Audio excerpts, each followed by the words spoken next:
Olá, uma ótima tarde a você. Começamos agora a segunda edição do Agricultura BR, ao vivo aqui pelo Canal do Boi para todo o país. Você nos acompanha pelas antenas parabólicas em todo o país, também pelas TVs por assinatura. Eu destaco a TV Claro e também a NET no canal 190, pelo Facebook, pelo YouTube. E você acompanha no estado de Mato Grosso do Sul, sinal aberto pela TV Imaculada Conceição, a partir desse momento linkada com o Canal do Boi no Agricultura BR. E fique de olho agora nas atrações do programa de hoje. No programa de hoje vamos falar sobre FUNRURAL. Como é que estão as questões e o que é que aconteceu ontem? Ontem trouxe uma disposição diferente do Ministério da Economia, que foi informado pelo ministro Paulo Guedes para a ministra da Agricultura, Tereza Cristina Correia da Costa, e isso pode mudar muito o cenário em relação ao FUNRURAL. Então você, produtor, que está com essa questão a ser resolvida ainda, de olho no programa de hoje. Eu falo também sobre o relatório de vendas e exportações do Departamento de Agricultura dos Estados Unidos, relatório que é divulgado toda quinta-feira, e os norte-americanos, eles conseguiram vender na semana a última semana encerrada no dia 24 de novembro, um bom volume de soja, 1 milhão de toneladas. Vou falar muito por aqui a respeito de pecuária, porque ontem, meus amigos, a arroba do boi, contrato de outubro de 2020, chegou à marca de R$ 187 a arroba. Chegou nesse valor e é com esse assunto que eu começo o programa de hoje. Olha só, aqui nós falamos sobre mercado. Nosso tema aqui é mercado. Nesta semana, o Agricultura BR tratou desse tema ligado ao desempenho da arroba do boi gordo. E por que acreditamos que a arroba do boi, e assim como as categorias animais, principalmente boi magro, novilha, bezerro e bezerra, tem forte valorização. Aqui internamente no Canal do Boi eu tenho promovido uma discussão aqui com meus colegas, com o Éder Campos, com o Jorge Zaidan, a respeito de qual categoria teria agora, nesse momento, uma valorização maior. Por que eu estou colocando um ponto de vista aqui que é importante? Em todas as praças produtoras do país, nós tivemos, e aí estávamos tendo há pouco tempo, um forte abate de fêmeas. A disposição de fêmeas para a matriz também se reduziu. Não é apenas a fêmea, porque o valor da fêmea, inclusive na arroba, aquela diferença, o spread entre a arroba de boi e a arroba de fêmea ficou muito pequeno, se aproximou muito. Então virou um bom negócio abater fêmea. Acontece que agora você vai ter que ter produção de bezerro. Isso tem muito a ver com a China, que de certo modo trouxe um impacto importante para o mercado de gado gordo e também de todas as categorias animais aqui no país. Mas, meus amigos, o que interessa nesse momento é dizer que a arroba do boi segue com forte valorização no mercado físico, a demanda é alta, nós temos na atual situação brasileira uma forte demanda internacional por carne bovina, as exportações seguem em elevação, o consumo interno é muito bom. Nesse momento, nós temos um consumo interno de carne bovina no Brasil excelente e com uma expectativa de aumentar. Nós estamos encerrando o mês de outubro, entrando no mês de novembro, e aí vem as festas, e aí nós temos realmente um consumo bem maior de carne bovina em todo o Brasil, e é esse o tema que eu quero falar agora. Mas antes de falar como é que vem esse mercado físico nacional, eu vou destacar agora como é que vem neste momento os negócios com boi gordo no mercado futuro, na B3. Mercado futuro você acompanha aqui no Agricultura BR. Veja como é que vem o mercado agora. Nós temos aqui boi gordo, de acordo com a B3, posição de novembro, negociada a R$ 175 a arroba. Vem na estabilidade, o viés é positivo nesse momento para os negócios do contrato de novembro. Dezembro vem totalmente na estabilidade, R$ 178 a arroba do boi. Janeiro, R$ 180,55, também na estabilidade, viés de alta de 0,06% na posição de janeiro. E aí eu fiz questão de colocar essa posição aqui. Olha só, por que eu coloco outubro de 2020? Porque outubro de 2020, nesta quarta-feira, chegou a R$ 187 e olha só, tá chegando de novo, tá com R$ 186,50 o valor da arroba do boi gordo nessa posição. A alta no momento é de 0,13% para a arroba do boi gordo. Assim vem a situação do mercado futuro do boi gordo. Evidentemente, e nós sabemos disso, o pecuarista sabe disso, nós temos pouca gente, não é pouca, né? Mas você tem um número muito menor de produtores rurais que negociam a arroba do boi no mercado futuro. Isso é claro, isso é bem evidente para quem negocia nesse mercado. Entretanto, ele está trazendo um termômetro daquilo que nós estamos dizendo diariamente aqui no canal do Boi em relação à valorização da arroba e principalmente das demais categorias. Por que que essa preparação é importante para o produtor rural? Primeiro, porque ele sabe que ele, para conseguir aproveitar esses preços melhores, que vão continuar subindo, eu estou pensando muito mais no mercado físico. O mercado físico, nesse momento, é muito mais importante, aliás, sempre é para o pecuarista brasileiro. Mas para aproveitar, seja num contrato futuro, que também é interessante para você travar negócios, ou você conseguir aproveitar o valor presente da arroba do boi, que vai seguir subindo dia a dia, por conta dessa demanda externa, por conta da demanda interna também que melhora, e olha, as taxas de juros caíram todas. Daqui a pouco eu falo sobre isso também, mas olha, a situação no Brasil vai melhorando muito. E aí, o que que nós temos? Nós temos um pecuarista que precisa estar pronto para aproveitar esse preço. Para aproveitar esse preço, ele tem que ter boi terminado, de preferência até 30 meses, com 4 dentes no máximo, para o abate, atendendo aí o padrão do chamado boi China. Você vai acompanhar agora os números do mercado físico para boi gordo, que são apurados pela Scott Consultoria. Ainda hoje vou falar sobre dados econômicos do Brasil, principalmente envolvendo taxa básica de juros, falando a respeito da arroba do boi, falando também a respeito de números que são para lá de positivos, e todos eles apareceram nesta última quarta-feira.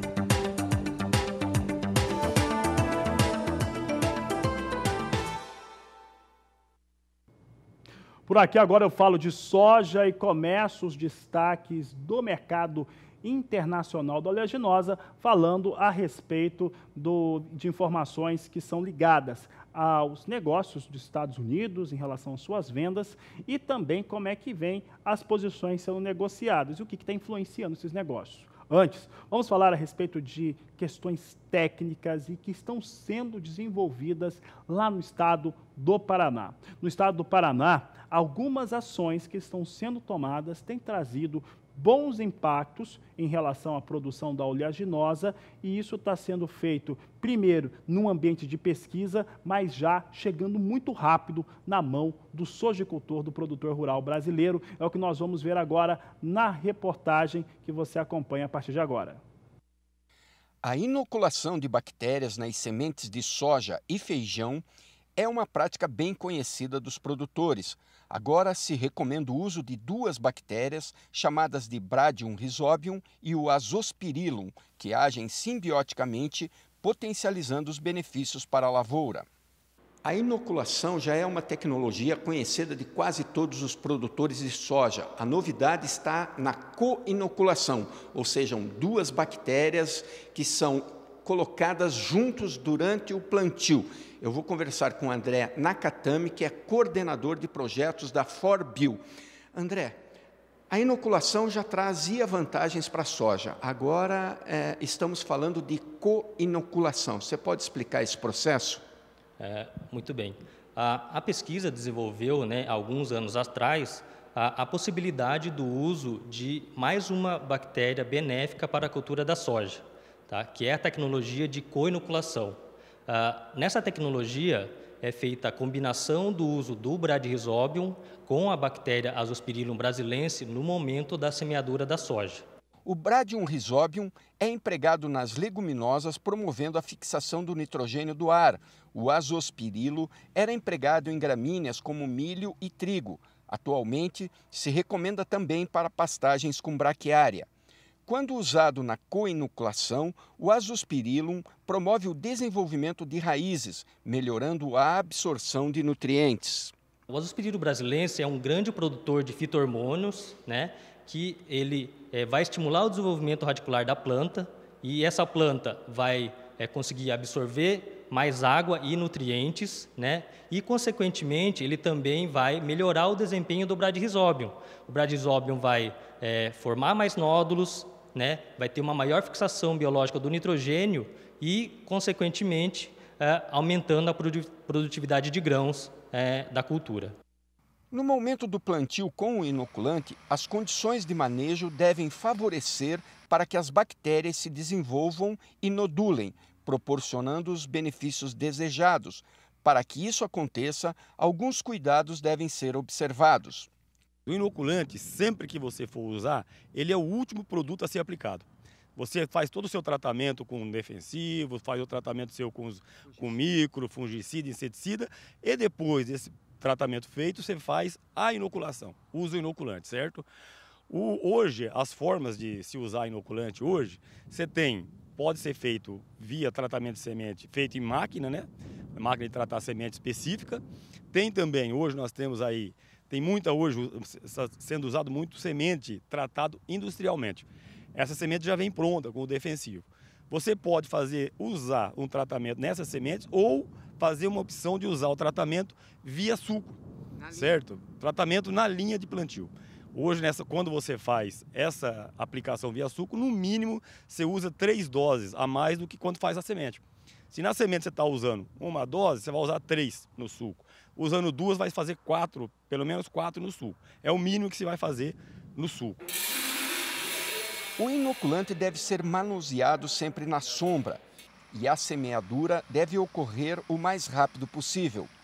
Quando utilizado em áreas de primeiro ano ou em áreas degradadas, os cuidados quanto à dosagem do produto e o pH do solo devem ser observados para que as bactérias permaneçam viáveis.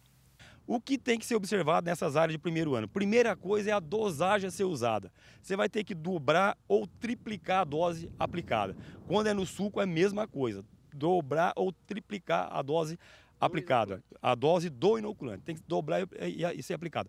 Outra coisa que é muito importante é cuidar com o pH do solo. Em solo ácido, a bactéria não desenvolve. Então, quando você prepara o solo e corrige com o calcário, quando é que vai começar essa correção do pH? Após a primeira chuva, uma boa chuva. E essa correção do pH é cerca de 60 dias. Após a chuva? Após a chuva. Então, o que você tem que fazer? Você tem que plantar a tua soja para ter certeza que vai ser bem inoculada com 60 dias. Ou, na pior das hipóteses, 45 dias. Que aí o pH vai estar praticamente corrigido, e aí a bactéria vai desenvolver e trabalhar e vai nodular facilmente. A coinoculação é uma tecnologia que proporciona ganhos de produtividade com relação custo-benefício positivo. Com a inoculação da soja, o produtor vai obter ganhos de até 8% em produtividade. Com o Bradyrhizobium. Na coinoculação com o azospirillum, né, associado ao Bradyrhizobium, esses ganhos podem chegar até 16% em produtividade. Tá? Há um baixo custo que fica em torno de R$ 15 por hectare. Ok, André. Obrigado pelas informações. Então está aí, uma tecnologia biológica sustentável e que agrega valor e, principalmente, maiores produtividades. De Cambira, Paraná, Mauro Andrade.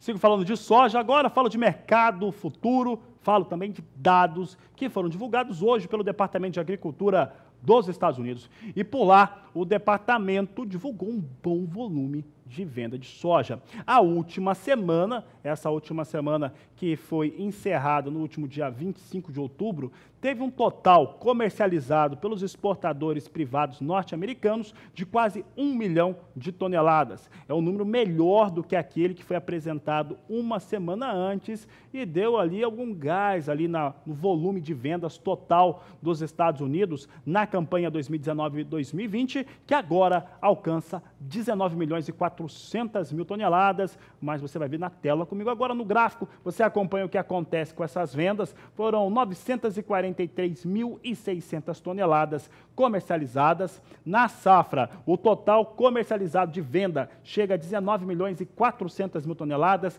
A meta para essa safra é de 48 milhões 310 mil toneladas. O volume representa uma alta forte, né? Porque a semana anterior a essa encerrada em 24 de outubro, ela teve um desempenho fraco. Então, se você comparar a semana encerrada em 24 de outubro e a outra anterior, a elevação é de 94%.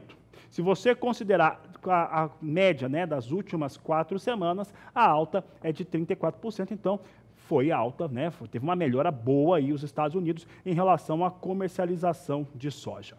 Eu tenho dito já algumas vezes que China continua no mercado, continua de olho em tudo e quer comprar soja. A China tem necessidade de compra de soja, sim, isso é fato. Tem uma necessidade latente de continuar comprando soja, está tentando comprar soja barata, mas soja barata não existe. Não existe soja barata no mercado brasileiro, não existe soja barata também no mercado norte-americano e muito menos nos demais. Então, China está tendo que negociar e ceder bastante. Em algum momento, nós vamos ver aí alguma confirmação aí de vendas dos Estados Unidos. É o que eu acredito e também a parte dos analistas pelo mundo que tem apontado que isso deve acontecer em relação à China e Estados Unidos. Há quem diga que esse encontro que vai haver no Chile, para esse encontro, o acordo comercial entre Estados Unidos e chineses já estaria totalmente escrito, é só chegar lá e assinar. Mas vamos esperar para ver o que está acontecendo, porque de prático mesmo não tem confirmação chinesa de compra, não. Vamos saber como é que vem Chicago agora. Chicago vai andando aí para o campo negativo, vai perdendo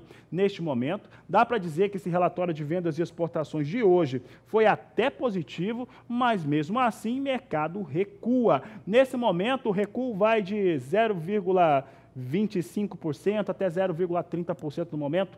Posição de novembro vem a 9 dólares 13 centes o bushel. Janeiro, 9 dólares 28 centes mais 2 o bushel, vai perdendo. Março, 9 dólares 41 centes mais 4. Temos aqui a posição de maio na estabilidade de 9 dólares 53 centes mais 1 por bushel. São os negócios que trazemos agora com soja na Bolsa de Chicago.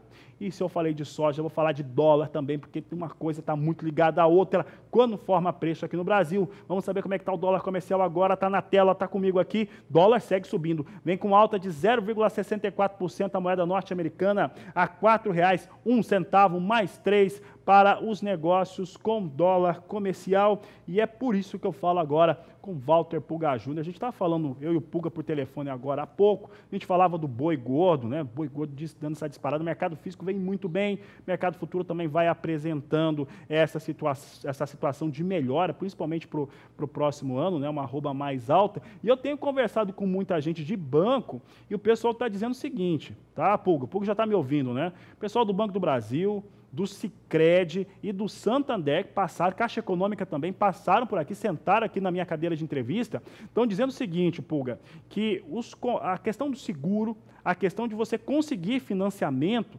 para o meio rural, vai demandar o produtor rural a ele fazer negócios, ele travar negócios em mercado futuro. Então, saber quanto é que ele vai estar, né, de fato, comercializando. Isso talvez mude um pouco essa história do produtor rural brasileiro não ter tantas atuações em bolsa de mercado futuro, no caso, na B3 aqui no Brasil. Mas, Pulga, o que a gente quer saber de dólar, também do mercado financeiro brasileiro, como é que vai se comportando. Taxa de juros caiu uma barbaridade, Pulga, caiu para 5%, a taxa Selic. Aí o pessoal calculou, aqui o Cau fez um cálculo muito interessante em relação aos financiamentos vigentes. Já tem aí simulações, o crédito para imobiliário, por exemplo, caiu de tal forma, com um imóvel de R$1 milhão, se o cara comprar agora, né, vai ter uma economia de R$100 mil, pulga, taxas lá embaixo. O que isso significa para a economia? Boa tarde, seja bem-vindo. Boa tarde a você, boa tarde a todos. Olha, Fabiano, é importante notar que a taxa de juros já sinalizou ontem que a queda da taxa de juros não é uma queda livre. Portanto, há expectativas de que nós tenhamos rapidamente uma taxa abaixo de 4% ao ano. Não. O Banco Central sinalizou que a queda continua, nas próximas reuniões provavelmente teremos mais uma baixa, mas essa baixa não é de uma queda livre. Até porque é importante lembrar também que taxa Selic em queda pressiona, lógico, taxas de bancos em queda, mas não tem provocado uma queda tão acentuada nos juros normais de banco. Tem provocado, sim, uma baixa muito menor do que aquela que nós estamos vendo na taxa Selic. E mais, quando há uma redução acentuada na taxa básica de juros, os investidores tendem a voltar para o dólar e retirar o dinheiro do Brasil. Portanto, haverá, a princípio, alguma alta no dólar como essa que nós estamos vendo agora. O dólar, neste momento, sobe 0,65% aproximadamente, vai a R$ 4,01, perto da máxima do dia, né? Na máxima foi a R$ 4,01 mais 39, agora está a R$ 4,01 mais 24. Parece pequena essa diferença, né? Mas quando falamos de milhões de dólares, é muito dinheiro. Mas tome nota, o dólar vai subir na medida em que a taxa de juros básica vai recuando. Já há expectativas de que voltaríamos aí à faixa de 4,10, 4,15 mais adiante. Alguns analistas já veem isso. Por quê? Porque se o juro é mais baixo, não compensa investir tanto como a princípio compensava. Taxa de juros a R$6 é uma coisa. Taxa de juros a 6% é uma coisa, a 5% é outra, Fabiano. Então nós teremos aí alguma reação para o dólar. De qualquer maneira, é importante manter o equilíbrio e o Banco Central está de olho nisso. Por isso, diariamente vai ao mercado, oferta dólares para evitar uma alta mais acentuada. E assim vai administrando a moeda. Mas tome nota.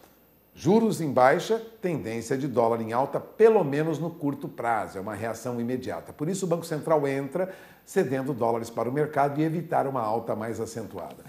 Lógico, o mercado de bolsa deveria reagir melhor, mas não é o que está acontecendo não. Estamos num movimento típico de realização de lucros. Veja, abrimos aí na faixa de 108.400 pontos. Bolsa estava em alta e agora vem em queda de mais de 1,60%. Neste momento, a nossa bolsa, e sempre tendo como referência o índice Bovespa, que é uma carteira teórica de várias ações, né? Imaginando hipoteticamente aí que o volume de negócios esteja concentrado nas ações que são mais negociadas e as ações que têm grande volume de negócios realizados. Agora o nosso índice Bovespa cai para 106.644 pontos, ou seja, é visivelmente uma realização de lucros. Quem comprou na baixa aproveitou a alta e agora vende seus papéis, portanto, índice Bovespa mostra aí perspectiva de queda. Não significa, para quem atua no mercado, grandes alterações. Isso já era esperado. Agora, não esperem quedas mais acentuadas na taxa básica de juros, porque isso não vai ocorrer e o Conselho de Política Monetária do Banco Central já sinalizou que as taxas continuam cedendo, taxa Selic, mas lentamente. Não haverá quedas tão acentuadas como a que nós vimos recentemente. É o que sinalizam. Esperemos para conferir, né? É com você, Fabiano. Tá certo, Walter Pulga, obrigado pela participação. O Pulga citou aqui a questão do pessoal que comprou ações na baixa, vai vendendo na alta, até tem uma realização na Bolsa. Tem muita gente ganhando dinheiro no país, principalmente nessa semana, muita movimentação financeira. E já que eu estou falando de quem está ganhando e está perdendo, vou trazer em destaque aqui o que vem acontecendo com soja no Porto Brasileiro. Você já vê ali o dólar de novo, né? Ele chegou a romper abaixo de R$4, mas vai mantendo esse piso de R$4 a moeda norte-americana no Brasil, agora R$4,01, né? Ontem chegou até R$4,02 em alguns momentos durante esta última quarta-feira. Isso impacta diretamente os negócios com produtos de exportação. Soja é um deles e soja hoje, pelo menos em uma das duas praças que eu vou destacar, está ganhando. Nós temos aqui soja em Santos melhora mesmo. Ontem nós tínhamos R$ 87,50 a saca de 60 quilos em Santos, hoje R$ 88,00 a saca. Paranaguá mantém os R$ 87,50. O prêmio aqui para a soja no Porto é de 95 para o pagamento em novembro e mantém ali os 35 para março. Então, vai ter colheita no Brasil,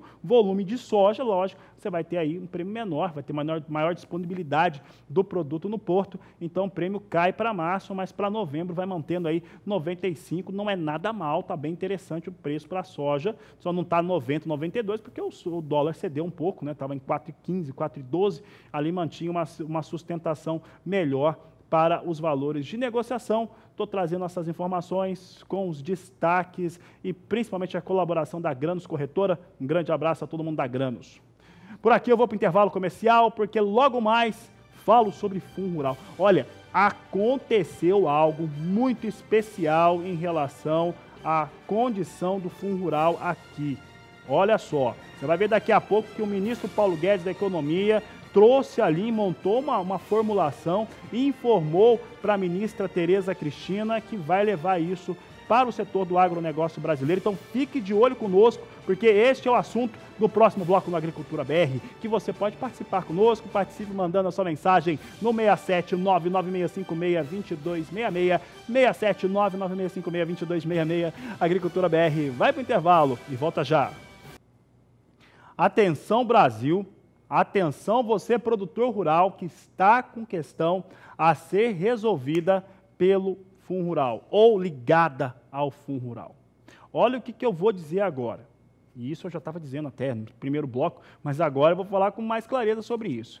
Olha só, de acordo com as informações que chegaram à Agricultura BR, de acordo com as informações que chegaram aqui no canal do Boi, olha, Ministério da Economia elaborou uma solução para a remissão de passivo do Fundo Rural. É isso mesmo que você ouviu.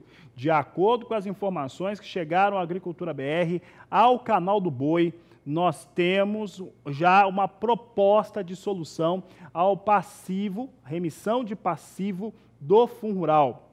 Quem nos garantiu isso foi o Jefferson Rocha, diretor jurídico de uma instituição que representa aí diversos produtores rurais em todo o país e boa parte deles com questões a serem resolvidas naquele momento, no qual o STF considerou que era ilegal e depois resolveu considerar que era legal e aí cobrar esse passivo. Então, o Jefferson, que é o diretor jurídico do Andaterra, gravou esse vídeo aqui para o Agricultura BR. Você vai acompanhar agora, mas fazendo um resumo, o que nós vamos trazer aqui é uma situação que será apresentada na próxima semana e deve trazer alguma solução aí para resolver esse passivo do Fundo Rural dos produtores rurais. Acompanhe aí a fala do Jefferson Rocha. Olá, amigos produtores, telespectadores do canal do Boi, eu sou Jefferson Rocha, diretor jurídico da Andaterra e vou fazer neste vídeo um breve resumo sobre os últimos acontecimentos do Fundo Rural. Pois bem, comecemos pelo plano jurídico. O que acontece com respeito a essa matéria lá no STF? Nesta semana e na semana que passou, nós tivemos uma movimentação muito interessante no Supremo sobre Fundo Rural. Deu-se início o julgamento de um caso em repercussão geral que trata da incidência do tributo quando da exportação indireta, aquela venda, aquela comercialização feita via uma empresa comercial exportadora. Por exemplo, eu vendo soja lá para Bunge, para Cargill, e essa minha soja é destinada à China, ao exterior. Se discute nesse processo que nesta modalidade de comercialização não deve incidir o Fundo Rural. Assim como na exportação direta não incide, na indireta também não deveria incidir. E, para a alegria aí do contribuinte, nós já estamos contando com um voto favorável à nossa tese jurídica, a tese do produtor rural, pela inconstitucionalidade do Fundo Rural também nesta modalidade, pela inexigibilidade do Fundo Rural nesta modalidade. Então, é muito importante, muito interessante que fiquemos atentos a esse caso lá no Supremo. Embora esse julgamento tenha sido iniciado, teve um pedido de destaque pelo ministro Luiz Fux e o processo foi retirado de pauta. Mas ele vai continuar, certamente aí no futuro próximo nós teremos novidades acerca desta modalidade de tributação na exportação indireta. Pega 80% aí da comercialização de soja, algodão e outras commodities destinadas ao exterior. Então, muita atenção do produtor, porque o Fundo Rural não acabou o debate jurídico ainda. Ele está lá no Supremo, mesmo porque a resolução do Senado não foi objeto ainda do julgamento de uma ação direta de inconstitucionalidade que temos lá também no Supremo, proposta pela Abrafrico e que tem a Andaterra também como amicus curiae. Bom, plano jurídico está lá no STF com casos ainda a serem julgados. No plano político, e o que nos interessa, né, agora no médio e curto prazo, é que o ministro Paulo Guedes, no dia de ontem, informou aí a ministra Tereza Cristina sobre a solução encontrada pelo plano técnico lá do Ministério acerca da remissão do passivo do Fundo Rural. Isso nos foi dito pelo deputado Jerônimo Gergen e divulgado nas redes sociais, de modo que na próxima semana a ministra Tereza Cristina deverá anunciar publicamente qual a solução encontrada para pôr fim ao imbróglio do chamado passivo, daqueles valores que não foram recolhidos ao longo de anos, né, 5, 10, 15, 20 anos até tem situações, aonde os produtores baseados, né, em decisões da Suprema Corte, decisões colegiadas com trânsito em julgado, inclusive, deixaram de recolher e as empresas adquirentes deixaram de reter, né, na época 2,1% sobre a receita bruta da comercialização da produção. Então estamos chegando ao fim dessa novela. Segundo o deputado Jerônimo ainda, esse encaminhamento poderá se dar de duas maneiras, ou via emenda à MP do contribuinte legal ou emenda na MP do agro, né? São duas medidas provisórias recentes e que têm pertinência temática para que esse tema seja debatido lá. Então aguardamos na próxima semana uma manifestação da ministra Tereza Cristina publicizando a solução encontrada pelo corpo técnico do Ministério da Economia, pelo ministro Paulo Guedes, para a remissão do passivo do Fundo Rural. Vale lembrar que o deputado Jerônimo Gergen, autor do PL 9252, que vem trazendo esse assunto aí ao longo desses 2 anos e meio, para que ele não tenha caído no esquecimento, por várias vezes nós tivemos a ponto de o tema ser abandonado no plano político, mas o deputado Jerônimo Gergen insistindo sim na legalidade, insistindo na justiça, insistindo na defesa do produtor, levou esse PL e também fez emendas a essas medidas provisórias que eu acabei de citar. Então o governo pode escolher inclusive uma dessas emendas que já está pronta e resolver o problema, ou mesmo vir com um texto através de uma emenda de plenário ou de um outro procedimento para que a remissão seja efetivada no plano legal. Em resumo, o plano jurídico está lá no Supremo ainda em debate, vários pontos que dizem respeito à inconstitucionalidade do Fundo Rural. No plano político, estamos muito próximos da remissão definitiva do passivo do Fundo Rural, uma promessa do presidente Jair Bolsonaro que vai ser executada, cumprida pela ministra Tereza Cristina, pelo ministro Paulo Guedes e, é claro, dependerá também da votação na Câmara e no Senado deste texto que na próxima semana nós teremos conhecimento, tá ok? Um abraço a todos e vamos em frente até uma próxima oportunidade. Aí o Jefferson Rocha, diretor jurídico do Andaterra, tem uma representação fortíssima de produtores rurais em todo o país. Essa informação, pode colocar as informações de caracteres, teve gente que chegou agora, não sabia do que o Jefferson estava falando, pode colocar os caracteres aí embaixo. Por quê? Porque essa questão do Fundo Rural, ela é algo que traz preocupações muito severas para produtores. Tem uma situação lá, e aí eu me sinto livre para falar em nome desses produtores rurais que passam, que enfrentam essa situação no país. O que nós temos Foram decisões, uma que foi tomada em cima da outra, e em determinada janela da história, nós tivemos o Supremo Tribunal Federal dizendo que não era para cobrar, que era inconstitucional. Então, naquele momento, naquele vácuo do tempo, nós temos ali diversos produtores rurais, até porque ninguém está nadando em dinheiro em nenhum setor da economia brasileira. Muitos produtores rurais deixaram de fazer o recolhimento, porque era o que garantia a decisão da Corte Máxima Brasileira.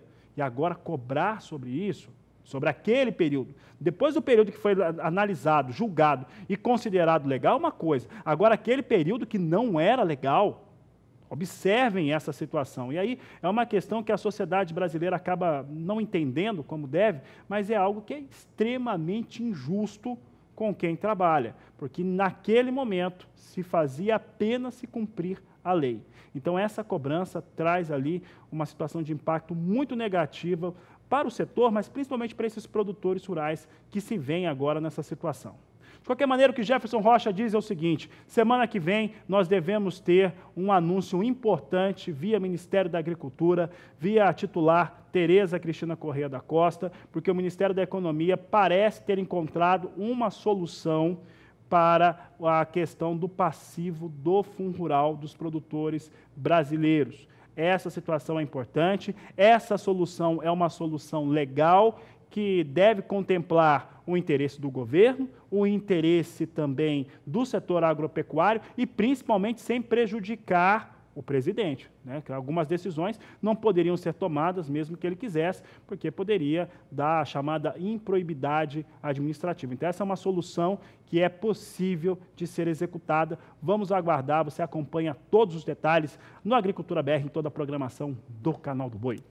E a Agricultura BR vai para o intervalo comercial agora, porque daqui a pouco eu vou falar sobre alguns dados econômicos que eu estou considerando bem interessantes, porque o índice Bovespa está lá em cima, a taxa de juros está lá embaixo, está caindo, nós temos exportações em elevação, tem tanta coisa dando certo e é melhor falar de coisa boa. E daqui a pouco eu vou falar desses dados aqui no Agricultura BR, lembrando que você pode participar sempre, participe mandando a sua mensagem no 67 99656 2266. Eu vou e volto daqui a pouco.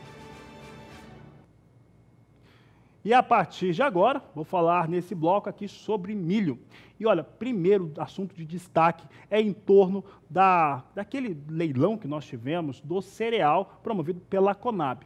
De acordo com os dados, não foi comercializado a totalidade colocada à disposição, de 50 mil toneladas, mas teve um ágio de 1,38% sobre aquilo que foi comercializado. E esse é o assunto que nós vamos tratar agora com Walter Pulga Júnior, que traz os detalhes desse leilão promovido pela estatal brasileira. Pulga está aqui conosco mais uma vez. Pulga, dá para dizer que foi bom esse, porque a expectativa, né, pensando que o milho está alto, o valor, e que tem ali uma estimativa de ter muito menos milho no mercado no primeiro semestre, pode ser considerado efetivo de atingir os objetivos esse leilão da Conab? Olha, o que acontece é que o mercado demanda milho, isso é fato. Mas esse milho está estocado há um bom tempo, está lá no Mato Grosso, não há condições para puxar esse milho para fora do Mato Grosso, os consumidores estão concentrados lá mesmo, de modo que hoje a oferta de 50 mil toneladas não chegou a vender 100% de todo esse milho, né? Ficamos aí na faixa de mais ou menos, né? Foi vendido aí mais ou menos 80% do milho que foi ofertado pelo governo. O que ocorre é o seguinte, é que mesmo com lotes sendo vendidos quantidade um pouco menor, Fabiano, os preços subiram, viu? Em média, o ágio pago foi de 1,34%. Ou seja, o mercado começou trabalhando com milho, em média, ofertado lá no Mato Grosso hoje pela Conab a R$ 24,12 a saca de 60 quilos e terminou adquirido por R$ 24,42 a saca. Há um custo de frete, há preços para retirada, né? Custos para retirada desse milho dos armazéns, de modo que nós tivemos aí uma venda de 80%, uma parte ainda ficou lá. Agora, quem comprou muito milho, além, lógico, das bolsas lá do Mato Grosso, né, foi a BBN. Os corretores da Bolsa Brasileira de Mercadorias compraram 9.580 toneladas das 50 mil ofertadas. Não foi a bolsa que teve a maior atuação, mas foi uma bolsa que, mais uma vez, pesou na compra de milho do governo.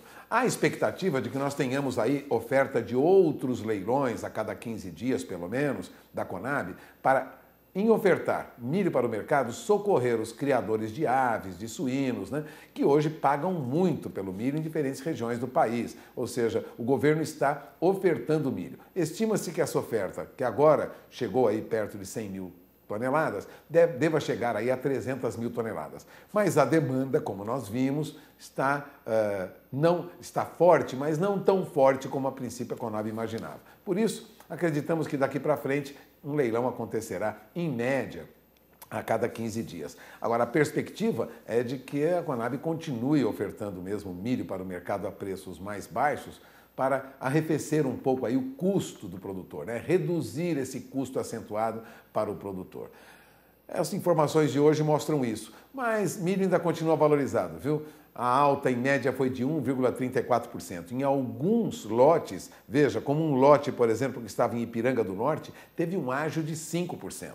Ou seja, começou ofertado a 39 centavos por quilo, passou de 40, chegou a quase 41 centavos por quilo, teve um ágio de 5%.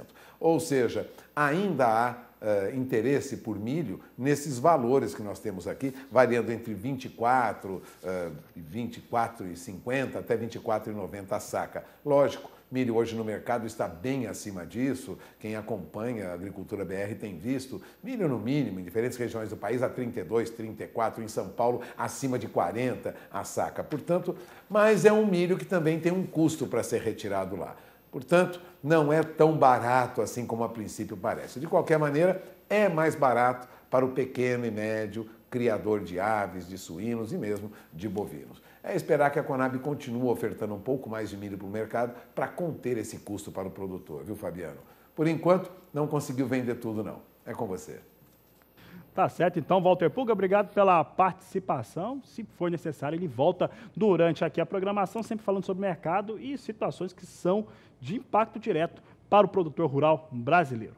Falo sobre milho ainda, continuo falando, só que agora falo sobre valores de negociação. Vamos saber como é que vem a referência a alguns dos principais portos brasileiros. A apuração da Grãos Corretora está na tela. Vamos ver se está na tela mesmo daqui a pouco. Agora sim, está na tela. Portos de Santos e Paranaguá, R$ 39,00 a saca de 60 quilos. Na data de hoje, 31 de outubro. A equipe está dizendo que hoje é Dia das Bruxas, hoje é dia do Saci. Vamos valorizar folclore brasileiro.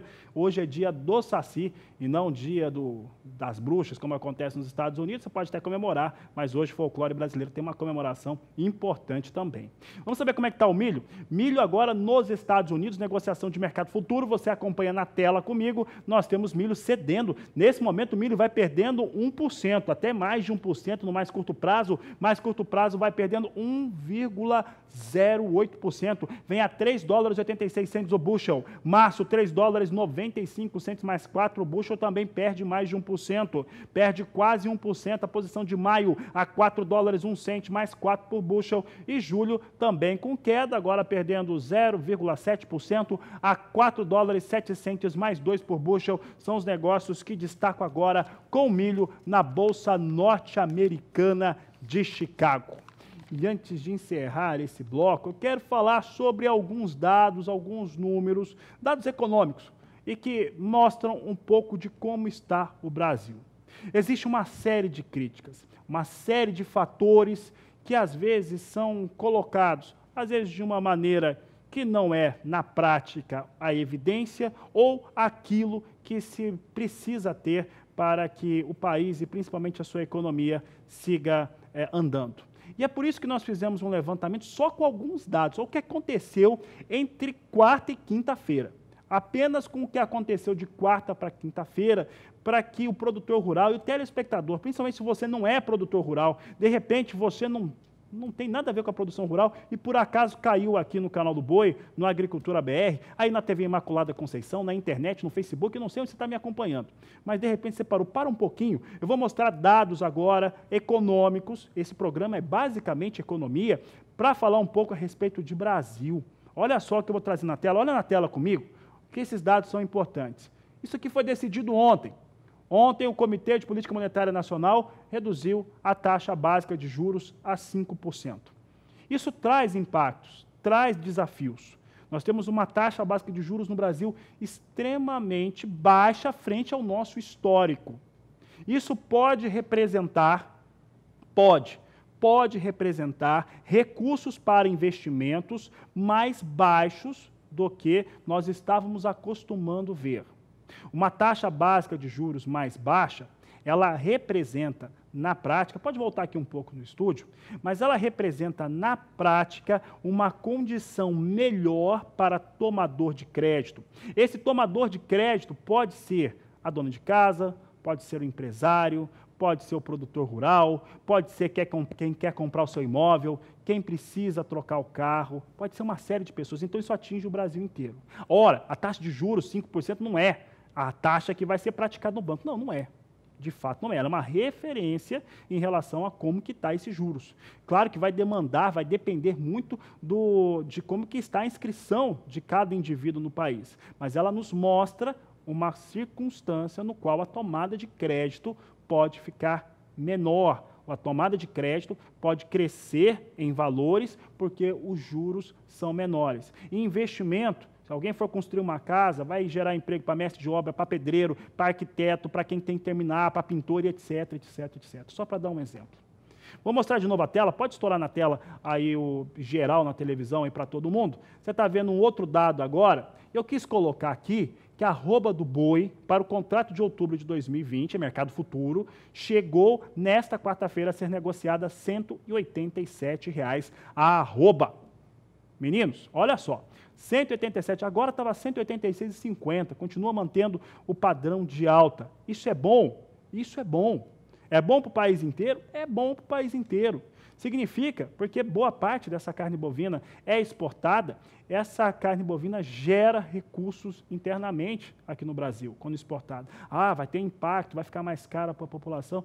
Fica um pouco, não tem jeito. Há uma recuperação para um setor que estava sendo achatado há muito tempo, que se as políticas públicas fossem feitas pensando no bem-estar da população brasileira e também de quem trabalha, não teria tido aquele abate de fêmeas tão forte como teve. E aí nós teríamos condições melhores de estar com preços como esse e com disponibilidade maior também, talvez, de produtos aqui. Mas o que importa é que isso aconteceu de ontem para hoje. Eu estou trazendo dados positivos que aconteceram de ontem para hoje, porque ninguém fala o que acontece de bom. Coloca agora um que atinge, pode colocar na tela toda, porque eu vou falar de um agora, que atinge qualquer um, ou potencialmente qualquer um.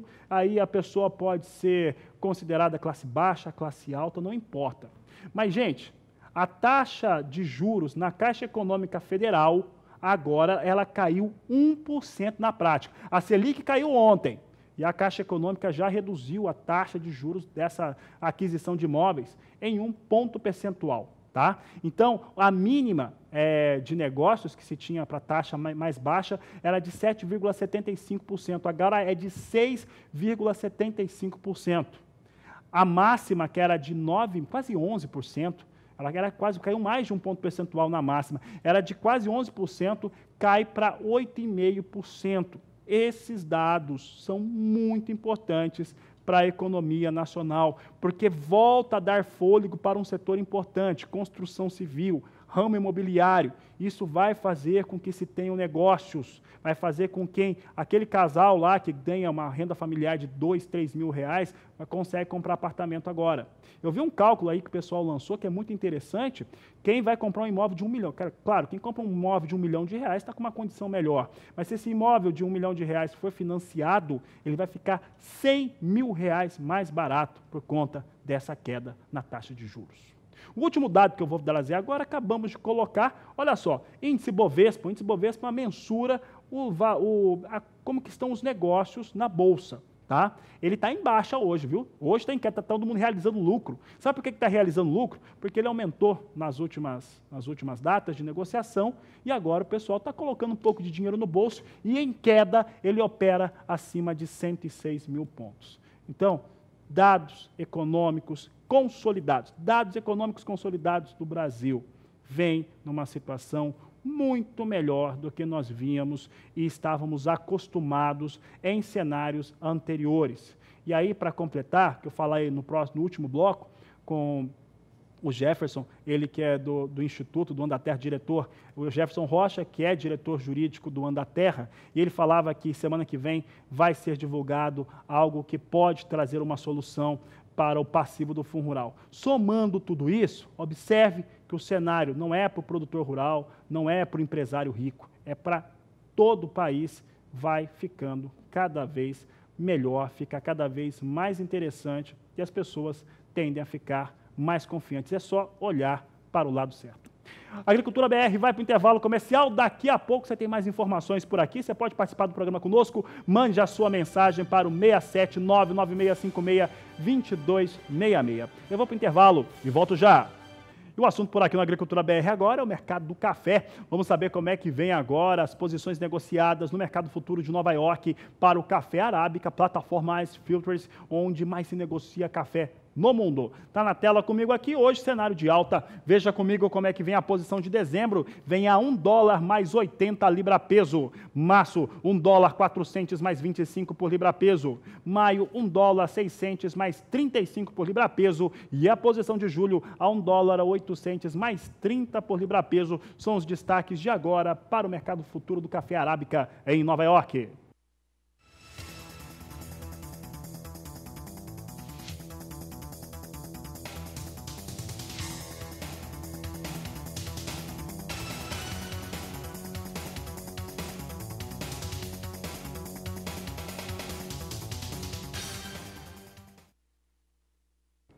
Mercado de café hoje, futuro, vem em alta. Tem alta também para o café robusta, negociado na Bolsa de Londres. Vamos saber como é que estão por lá os negócios neste momento. Nós temos aqui alta e as posições de curto prazo, inclusive, retomam o piso de $1.300 a tonelada. Veja aqui, café robusta em Londres negocia-se em dólar e tonelada. Novembro vem a $1.316 a tonelada, com uma alta de 1,90%. Janeiro, $1.332 a tonelada, alta de 1,72%. Março, $1.350, alta de 1,70%. E maio, $1.373 por tonelada, com alta de 1,82%. Assim vem os negócios com café robusta na Bolsa de Londres.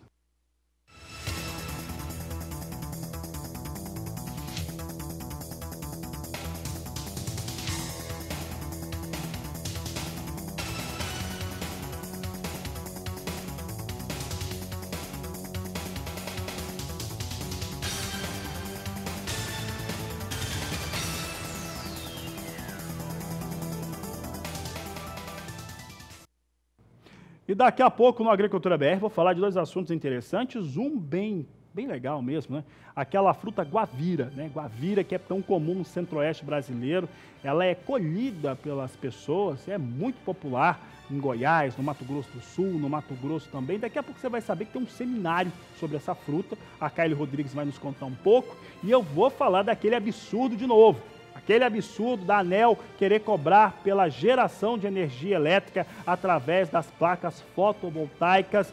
Eu exibi uma reportagem ontem mostrando a importância dessa geração de energia no Rio Grande do Sul. Eu vou exibir hoje uma outra reportagem, só que agora feita em Brasília, já destacando um pouco mais a respeito do que a ANEEL quer colocar aí sobre o brasileiro. Não é o brasileiro do campo, não. É o brasileiro urbano, o brasileiro que trabalha na área rural e prejudicar o desenvolvimento da tecnologia e também do crescimento econômico. Eu vou para o intervalo comercial e daqui a pouco eu volto com essas e outras informações.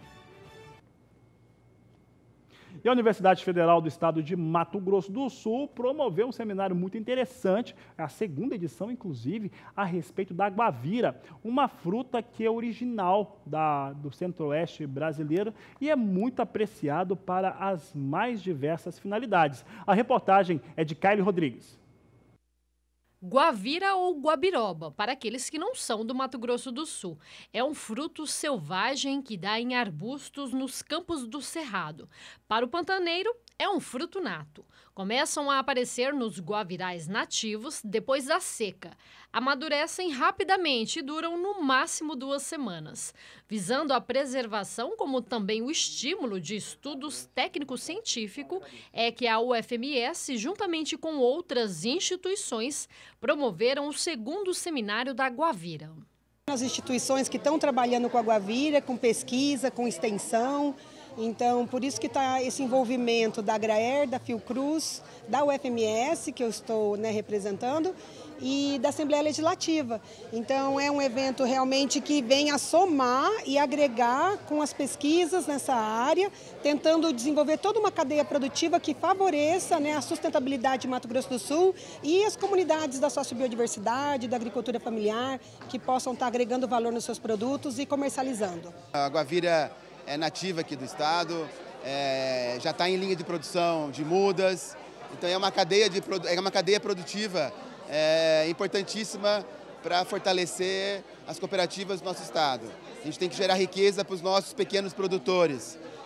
E é possível, está demonstrado do ponto de vista da ciência, integrar lavoura, pecuária, com as plantas nativas, em especial a Guavira, para gerar riqueza para o nosso povo. Mato Grosso do Sul conta com a Lei Estadual número 5.082 de 2017, que considera o fruto da Guavira como símbolo do estado.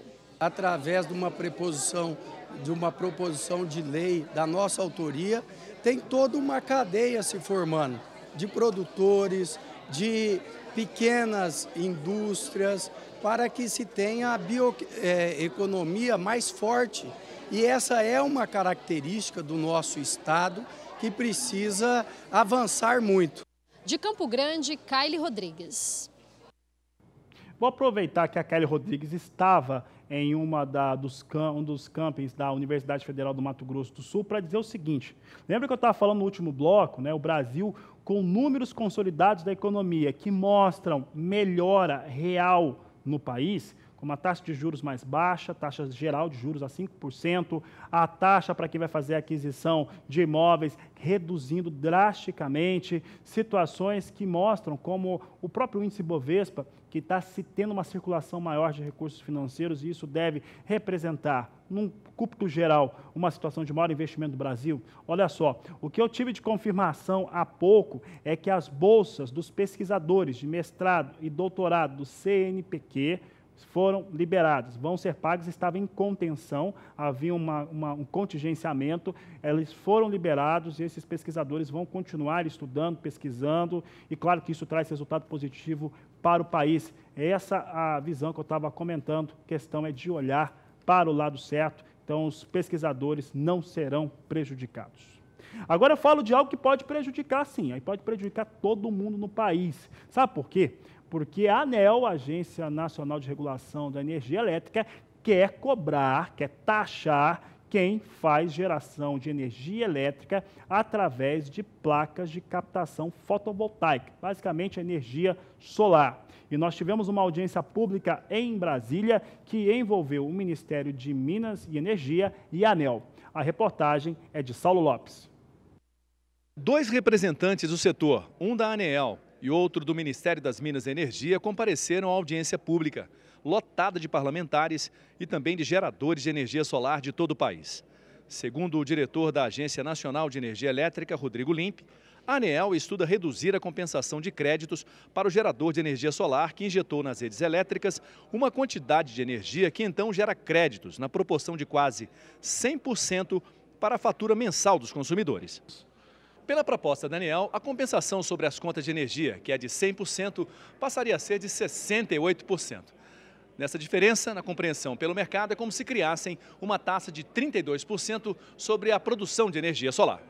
Nós que estávamos em franco desenvolvimento, recebendo investimentos da ordem que somados chegariam a 450 milhões de reais, transformando o Estado e dando ao Estado uma nova matriz energética, nós estaremos agora inviabilizando tudo isso, trazendo desemprego, trazendo uma energia mais cara, trazendo energia ambientalmente menos correta, Então tudo isso é algo que pode sensibilizar, dentro desse debate, algo que impeça a ANEEL de intervir num mercado que estava em franco desenvolvimento.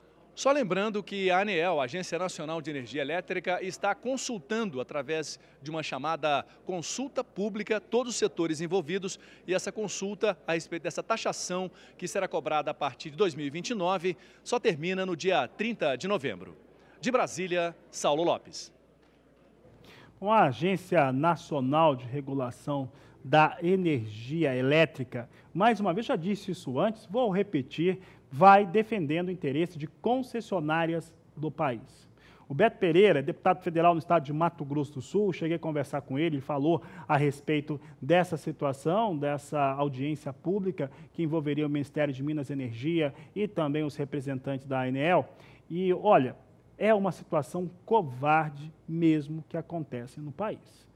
Essa circunstância de se querer taxar a energia solar, ainda mais num país que teve problema de abastecimento. Historicamente, essa mesma agência reguladora não consegue garantir que se tenha aí o abastecimento padrão linear de energia elétrica em todo o Brasil todos os anos. Não consegue, não. As concessionárias também não conseguem. O Brasil gera a maior parte da sua energia elétrica através de hidrelétricas, e isso está sujeito a clima, está sujeito a chuva, precipitações e por aí. Se não tiver, nós temos uma quantidade menor de energia. O Brasil já chegou a utilizar termoelétricas, funcionando aí a diesel, funcionando a petróleo, muito caro, porque não tem geração de energia alternativa. E agora vem essa proposta absurda que está se tentando colocar através dessa agência reguladora que pouco entende do Brasil, que pouco entende da sua população e principalmente de quem trabalha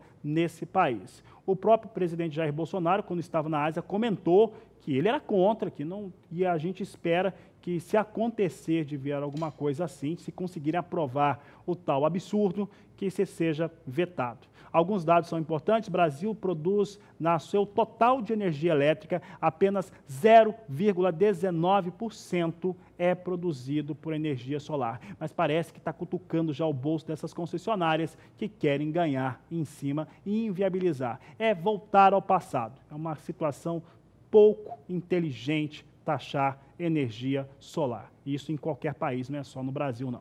Momentos finais dessa edição do Agricultura BR, eu tenho 2 minutos, vou utilizar os 2 minutos e mostrar como é que está soja negociada em Chicago e dólar comercial aqui no Brasil. Então, sem perder tempo, veja comigo que soja em Chicago vai perdendo, nesse momento perde pouco, mas vai caindo um pouco aqui, sem soja em Chicago, vai caindo 0,2%, 0,18% nesse momento. Posição de novembro, vem com $9,13 mais 6 o bushel, janeiro $9,28 mais 4, março $9,41 mais 4 o bushel e a posição de maio é $9,53 por bushel. São os negócios que temos agora com soja na Bolsa de Chicago. Rapidamente, vamos saber como é que está o dólar. Dólar comercial segue subindo, quase 4,3 agora. Dólar vem com variação positiva de 1,03%, negociada a R$ 4,02 mais 8. São as informações finais dessa edição do Agricultura BR.